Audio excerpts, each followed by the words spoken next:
Welcome to our sailing home. She's a 47-foot Oyster yacht built in 2002 for cruising oceans in comfort. A real blue water cruiser. This isn't a boat show walkthrough. This is a lived-in, go-anywhere, home-on-the-water tour. From food stores to safety gear, tools to creature comfort, you'll see exactly what it takes to cruise full-time across oceans. So let's dive right in. So, welcome to our after deck, where our dinghy lives. It's our car, truck, Uber, dive platform, but hopefully never our life raft.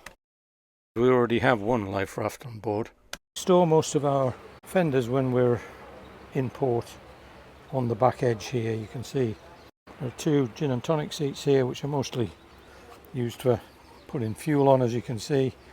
So above the tender we have 900 watts of solar panels that turn sunlight into electricity, unless it's cloudy, and then you get nothing. We have lots of fishing gear on board, and our impressive total haul in 3 years is a couple of mackerel, 2 wrasse, 1 mahi-mahi, and recently a barracuda. Our fender covers used to be all new and fancy. Unfortunately, many docks in the Caribbean are fixed rather than floating, and they're made from concrete or jaggy timbers, so new covers will be required. There are also 2 deck lockers. You can see them here. The deck lockers have mostly warps and lines in them, but also our kedge anchor. That's the one you fling off the stern when you're about to run aground. After end of the boat has a gas locker. We have 2 big 13 kilogram gas cylinders, and we also store our gas for the barbecue in there as well. We haven't been using gas really at all on the journey, so it's more of a backup than anything else. And then there's a massive locker in here. It goes right across the stern from side to side, so you can store an awful lot of stuff in that. This is the difference between the 47 and the Oyster 45. We carry stuff like spare sails. We've got a spinnaker in there because we don't use it that often. Trolley, the spare steering gear which goes into a hole here. So temporary steering gear if we had a failure. And then on the stern we obviously have, Mary has a Great Pyramid of Egypt this end as well. And in the tropics we've been using just some shade net because it gets very hot in the cockpit. And we have a passerelle here which, to be perfectly honest, we've never used. This is our dinghy navigation light. We set it on flashy flash when we're away from the boat in the evening. Helps us identify the boat. This is the passerelle and the barbecue. And the back of the boat has steel tubular rails up to the gateway. On the side of the cockpit area we have 1 small and 1 big Genoa winch, a Lumar 56. And boy, will it take your fingers off if you mess with it the wrong way. So these are the main sail handling winches for the foresail. These we tend to use for preventers and spinnaker sheets. We have a gate in the side here with fittings for a ladder to go over the side, but we tend to use a blow-up fender step. Nothing says blue water cruiser more than a collection of faded fuel and water jerry cans strapped on your deck. However, these did help a dismasted yacht get back to port from the middle of the Atlantic. Our midship mooring warps are hanked here for quick use, and there are 2 midship cleats here. On downwind passages we leave the preventer lines rigged, otherwise they live in a locker. The sides of the cockpit tent have clear panels which stop splashes and wind, and they can be rolled up out of the way if we don't need them. These hooks are for our paddleboard, which is in excellent condition, barely having seen any water. Track for the Genoa, and then we keep brushes and boat hooks and things like that. Cockpit itself extends into this area here, which has got windows in, quite nice windows. Most of the lines from the mast go back to the cockpit. There's only really maybe spinnaker handling, halyards and pole handling gear there as well. Main rigging, standing rigging here comes down through the deck. Deck area here is where you would haul Genoa number 2. There's lots of cleats and things at the bottom of the mast, and the spinnaker pole runs up its own track here. Our in-mast furling system lives here. It's worked great, except on a couple of occasions when it didn't. So now I'm not allowed to touch it, and Mary does it all. The mast has a separate track in here for a trysail, and if that sail's being flown, then we are in trouble. And we have ventilation on the foredeck. Goes back inside through a box that stops any water getting in. Foredeck is geared up for anchor handling. Wooden teak decks are in good shape. Buttons for the anchor. We have a Mantis anchor. I think it's 95 pounds. Heavy anchor, rated for 50 knots with this size of boat. And the foresail furls on this drum here. It's a Harken furling system, together with a Lumar anchor hoist and chain locker under here. So all that anchor handling gear and spare floats. There are two sections to the chain locker. The aft section here is the main anchor chain, and then up forward here is a secondary anchor with chain and rode. So it closes quite easily, he says. The bow locker contains forward mooring lines, buckets, cleaning products and brushes, our electric anchor and chain washdown pump, plus shore power lines and water hoses. There is an inner forestay, and there is a hook on the deck, loops on the deck here for the to set a sail on an inner forestay.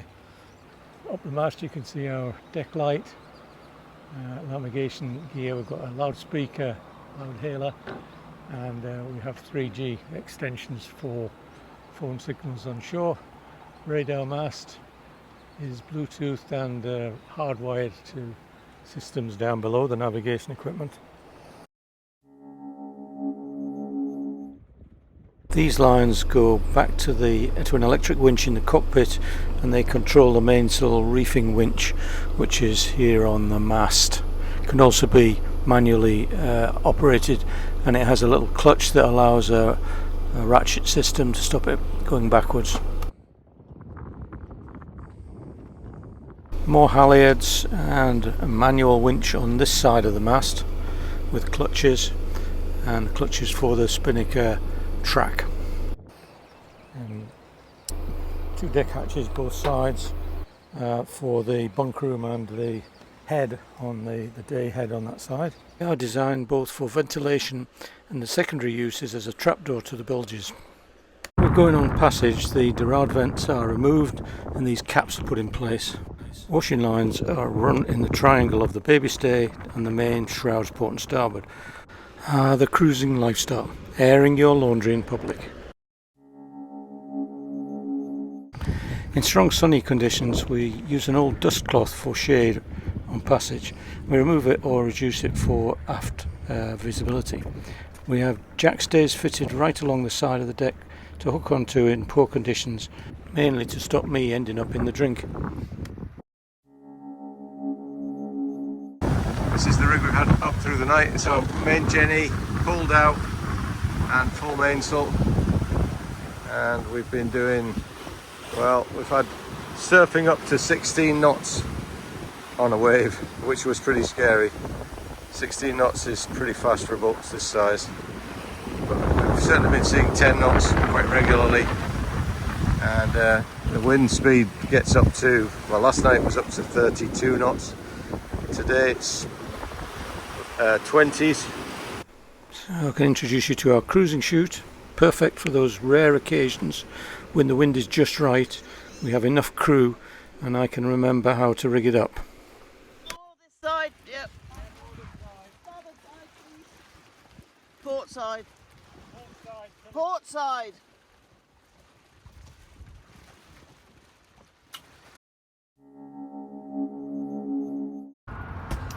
So this is our cockpit area.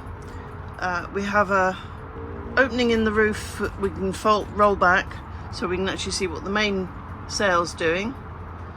We've got like covers that go over the side, which is like a sunshade. We've got the covers inside, which have got sheer plastic so you can see through them. All the way around the back we've got the dust sheet over the top. Same again on that side. Coming around this way we have two covers that we can put across the canopy to keep the sun out of here and keep it a bit cooler. And then we have a screen here which lets the air through, keeps a lot of the rain out. We also have a see-through one which, if it's really pouring with rain, we could put up there.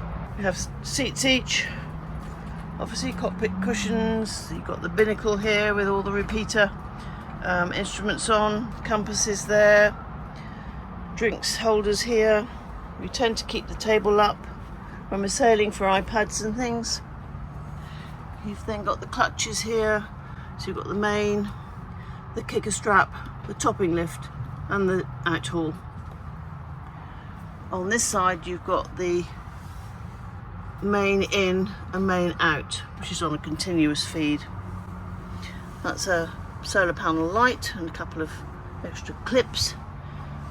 And then the instruments, the first one's the wind and wind speed, and then depth and speed through the water. Next one's the lat and long with the cog, which is your course, and speed over the ground as well. This one's always on depth because it's very, very shallow, and a lot of the sailing over where we are at the moment. And this one is speed through the water and speed over the ground.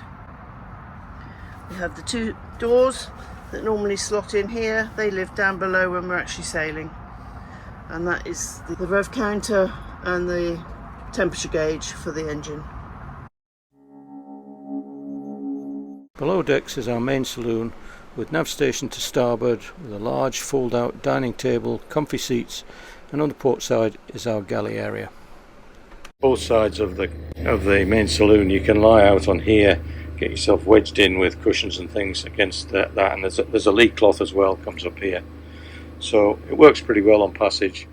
We don't have much room for mementos on board, but Mary does collect the occasional fridge magnet, and they live on this door to the biscuit box and the cups and plates. We also have our first aid kit and bookshelf. We had an iMac over there. We had a net strung across there. Didn't want anything to move up the Atlantic. Another drinks cupboard with glasses and things to the left. Really well packed, so nothing moves in there when we get going.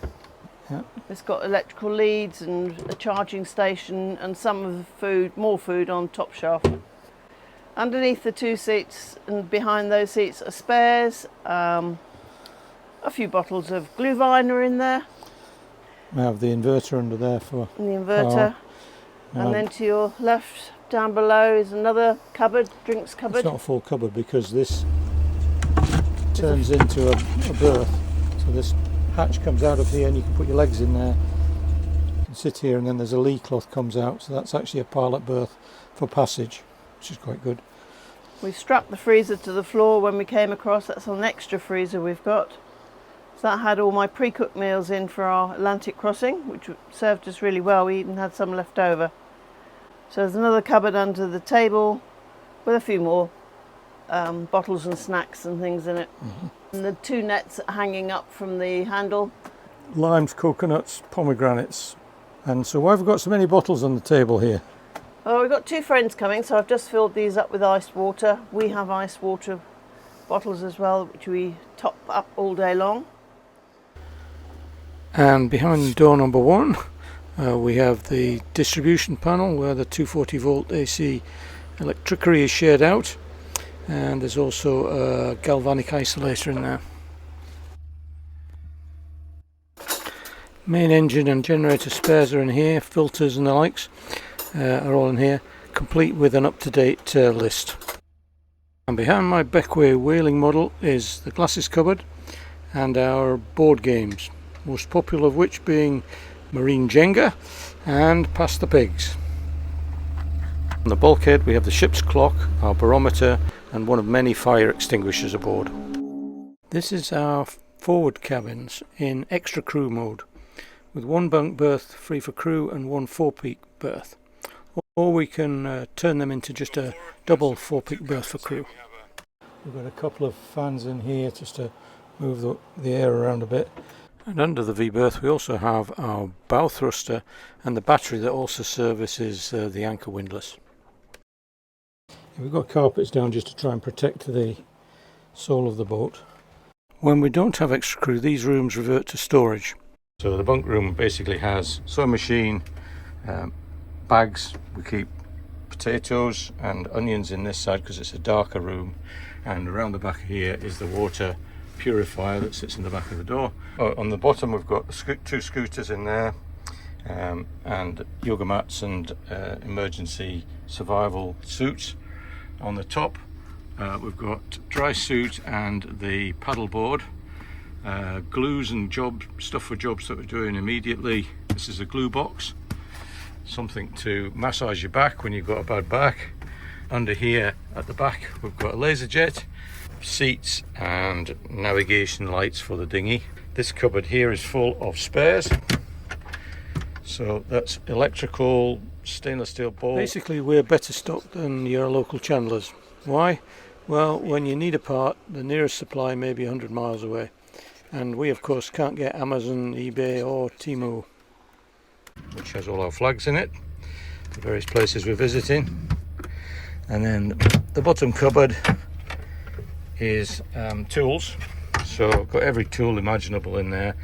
It kind of fits in, and there's some more under the floor which are less used tools like vices. I've got a big monkey wrench, there's a lot of chain under there as well, and we have our cleaver there if we need to go into the bush at all. Under the floor here we've got flares that we use on passage, so if we ever needed emergency stuff, that's there. Under this floor is the sensors for speed, depth, yeah, that's all under there. And then in the forepeak, bit of a jumble in here, but we have the emergency grab bag which we can get pretty quickly, a spare seat for on deck which we'll probably use tonight for watching the stars, cold bags, and then another bag which is a bar bag, cool bag, some more flares under there, and then basically it's mainly soft furnishings in here that we use, extra pillows, extra blankets, things for crew when they're on board. This is the waste tank basically behind here, but all Mary's cleaning gear goes in here. The bowls for the beach, games on the beach. This locker here, I won't open it, but it's got climbing gear to get up the mast. It has dinghy spares in there, it has oils and greases in a box. This is basically beer and a drink that's not in the freezer, getting cold. You've got a dive thing to go under there, and in that cabinet there is all documentation for the boat, so it's everything that came originally from Oyster plus all the new stuff I've put together. We've got lots of fittings in here to be able to tie netting up this side, so we can close off that side and everything goes up to the ceiling, and that side we would have a crew if we had crew on board. And we normally use freshwater with to flush our loos. Sink area, this is a kind of wet locker area, so have a shower in here, there's a locker under there, and then everything drains into the floor pan.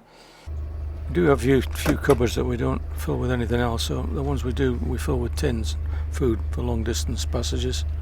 Water lives behind the companionway stairs. Torches are all in here and on here, and then hanging up here we have ditty bag with all the sail repair stuff, emergency knives, emergency first aid, keys, and then on this side peg bag, most important, binos hanging there, and something to clean the front window if we get salty water on it. Above us we've got the EPIRB which sits there waiting to go if we ever needed it. Every available space is used for storing either cans or water bottles.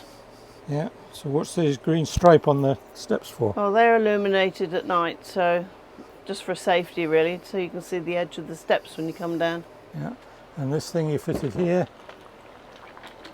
That's to stop all the dirt going down the back of the steps, because we found a lot of dirt was heading down behind the thing and covering everything that's behind there, so just saves all the dirt. And you have a little bar mat up here connected. Bar mat for just drying your feet off when you first step down, which is brilliant.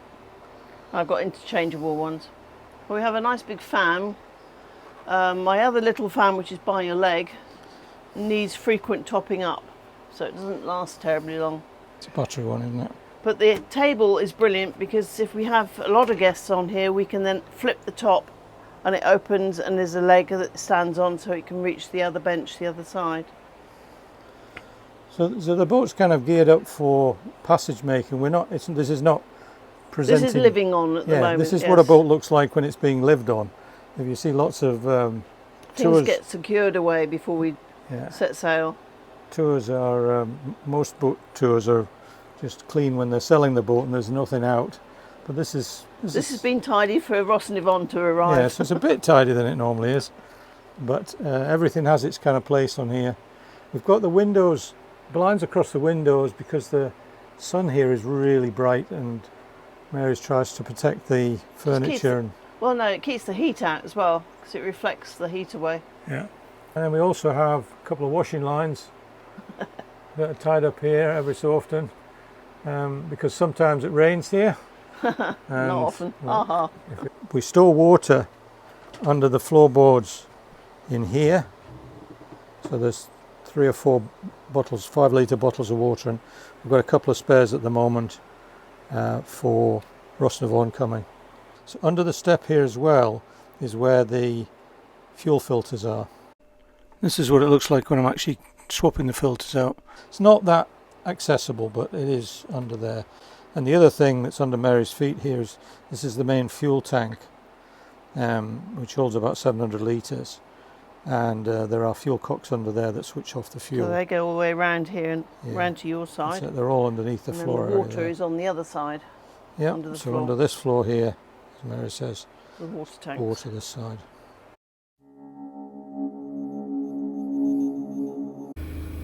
Boat's ready for sea. We're going across the Caicos Bank today, so it should be fairly flat, although the first 5 miles probably going to be bumpy. Nav station's ready, pilot book's out, pilot log's out, charts are on, instruments are on, radio's on. Turn it down to about quarter volume. We're making water and we've got the generator on at the moment. We're probably about an hour from going, so just make a bit of water, top us up. Safety stuff's on the wall, and all our documents and things are on there in case we ever get boarded. Under the navigation seat we keep a 240 volt to 110 volt transformer, spare alternator, battery charger, paper navigation charts not in use, and lift and the lids for the instruments. So the nav station include our VHF radio, nav text, a remote VHF handset, the Fusion Entertainment System, the SSB radio, navigation plotter, the Raymarine, AIS transformer, transponder, and the Dragon data RF modems. We've got the multi-screen for the Raymarine stuff, tankage for fuel and water, and 12 volt supplies. And on this desk we've got some fans, we've got our Starlink and data hub. The drawers are probably the most important on the boat. They contain items we use most days, including electrical measuring devices. We've got glue gun, we've got tapes, we've got rigging blocks. This top drawer. We have a device for opening the filter tops on the water, heat measuring device for the engine, small tool bag which has got most of the tools used daily, batteries for various items we use on board, and then more blocks, rigging blocks, some chain and some grippers. This is the main electrical fuse box area, with isolators for winches, engines, generator and domestic supplies, plus all the main fuses. So this is our main power management board, which shows you with green lights what's on. In terms of lights, got all the stuff on down below, and the main systems down here, navigation, AIS, winches, power thrusters, anchor winches, engine fans on, and the autopilot's on. And we'll just check the power we've got at the moment, 61%. Charging well, got some solar coming in, so that's what the panel up here tells us. This is the entrance into the technical room, which Mary calls the boys' room. This is the engine room access into there, and we keep our life jackets, and there's a rope locker in here, there's a bench I can pull out here, put a vent of ice on it, stuff that I use for the engine, so it's little things for topping up the oil and antifreeze coolant, sprays and things for cleaning carbs and that. There's a bungee cord, and then in the corner over there there's storage for various pipe sizes. We have our little trolley for carrying fuel if we're taking that from a garage or somewhere. There's buoyancy aids. There's my dive buoyancy unit, and then oil spill stuff. The water maker filters are at the back of there. This is the freezer, old freezer that we had, and underneath here is the water maker unit itself. So in the back of here where this grill is, it's just to protect the electrical stuff, is all the solar panel stuff. So there's the MPPTs, isolators and trip fuses. Above us we have a hatch into the cockpit, which is secured at the moment. So if we wanted to lift down here an outboard or something like that to store, we can lift that hatch open and just drop it down into here. Underneath the floor here, seacocks and the likes of that. This is the starboard entrance to our engine room. Spacious if you're a contortionist, with the heat tolerance of a volcanologist. We keep the hottest items on the boat in here together. That's the engine and the generator. They can both make lots of noise in here and enjoy the furnace temperatures.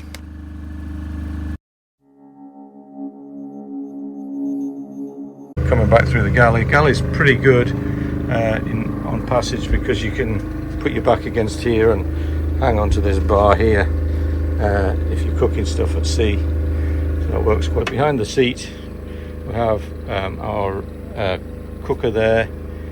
We have a dry cooker, lots of stuff for keeping insects away, and most of the stuff we use during washing and things we'll put in the basin together with the kettle. So the kettle sits on here normally, we'll boil it before we go, and then that lives in there. Drying tray keeps the glasses and cups, and Mary has all the lids for the pans up in the back here together with a fire blanket. So this is our main fridge, stainless steel unit, quite a big fridge with the unit underneath, full of the usual fridgy stuff. The other side is where our tea and coffee and everything is. So this is dry products like flour, rice, beans and baking items. Under the cooker we keep pots and pans and cooking dishes, and we have a cupboard with all the drums, Marmite, sugar, that sort of thing. Cooks under here. Under that bit there is a drain for the fridge, which we empty every so often, so we don't let that go into the bilge. Tongs and things like that, spatulas. The other end of it is again cleaning things and sprays and polishing rags. And then across this side we've got the cutlery drawer. So we have our cutlery, foam in there to stop it moving about. Lighter for when we have the barbecue running. The bars for the stove are here. Of course the stove, we don't have it gimbaled. Electric stove on top of a gas stove and a gas oven. So if we needed to take this off, this is pretty easy to take off. Comes off with all its frame and everything else, and we can run it on gas. Back of the stove, most of the stuff Mary uses for cooking, sauces, things like that to mix in. Knives are on a rack. If we are on a heavy passage, we'll take those down. Microwave, very useful on passage. And under that is the couple of doors into the motor. You can access all the port side of the engine from here through these hatches, including the engine management unit, the sail drive and an oil change pump.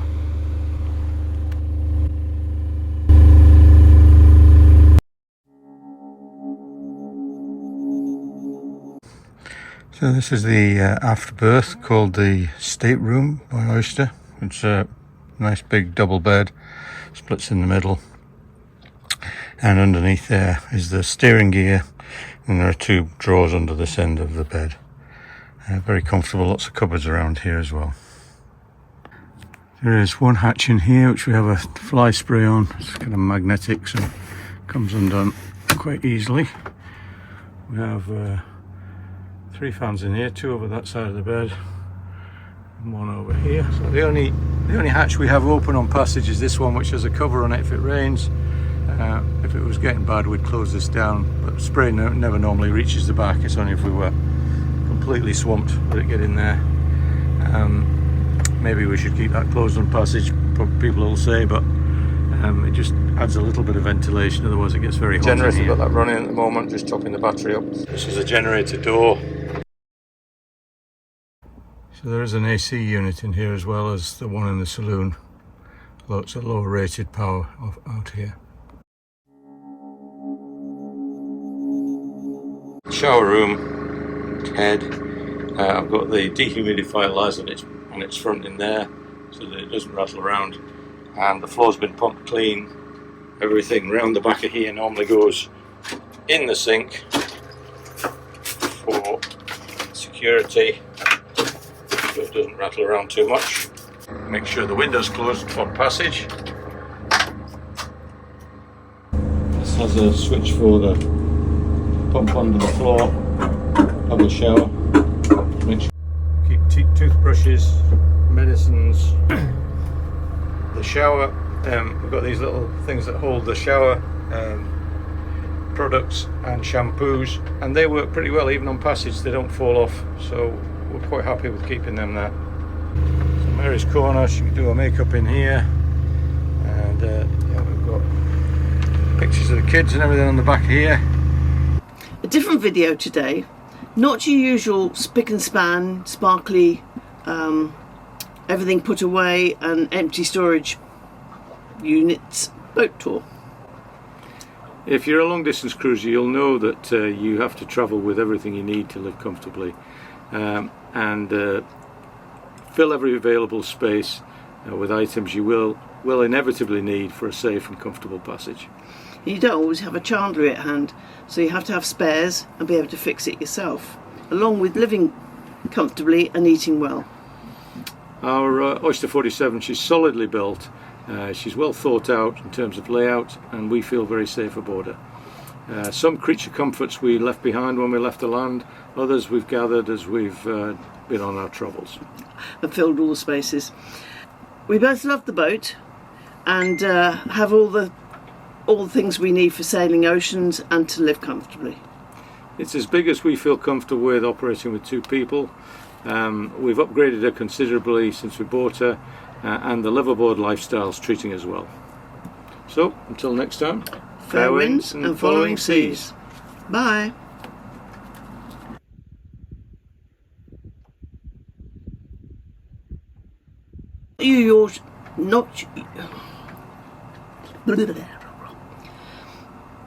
Units boat tour. If you're a long distance and filled all the spaces.